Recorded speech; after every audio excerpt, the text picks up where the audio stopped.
How is the mind involved in orgasm? My research looks at the erotic turn-ons involved in orgasm. I compare how men and women achieve psychological arousal. There is little debate over what turns men on. The list can seem endless. Men are turned on not only by sex, but also in anticipation of sex. They are aroused by objects associated with sex, for example, women's underwear, and they enjoy visual portrayals of sex. But what turn-ons motivate women to want sex? And what is it about sex and a lover that arouses a woman to the point of orgasm? Arousal is a psychological phenomenon.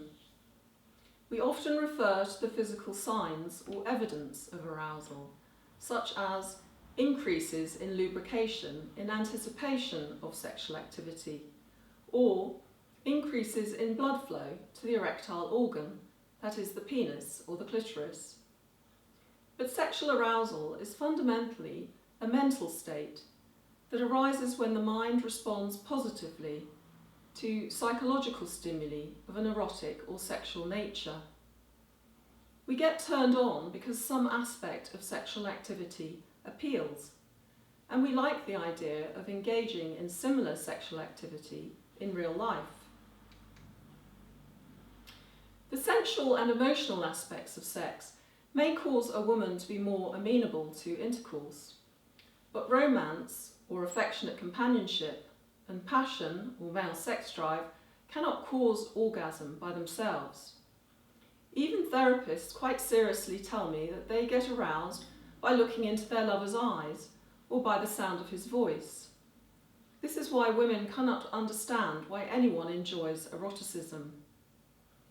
Many women focus on these sensual and emotional aspects of sex.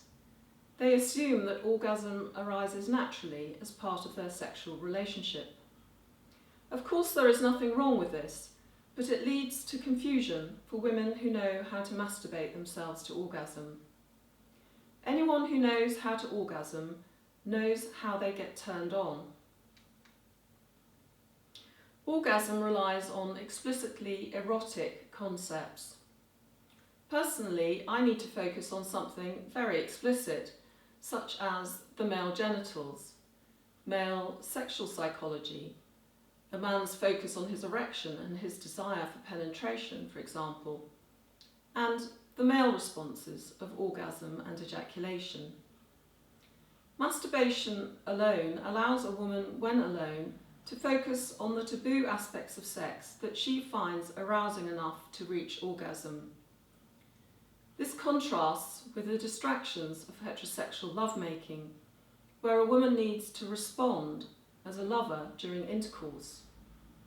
Anyone who appreciates erotic turn-ons tends to think of sexual pleasure in terms of what happens in the mind more than to the body. Fantasies and libido go together. In her book, Hot Sex, Tracy Cox says, "The more you fantasize, the higher your libido. It's pretty well established that the more you think about sex, the more you want it. That makes fantasies the cheapest, most effective sex aid around." It is clear that not every woman has fantasies, but others do. In her book, My Secret Garden, Nancy Friday highlights how some women, but evidently not all, enjoy fantasies involving adult themes. I have found that fantasies do not work the same way with a lover.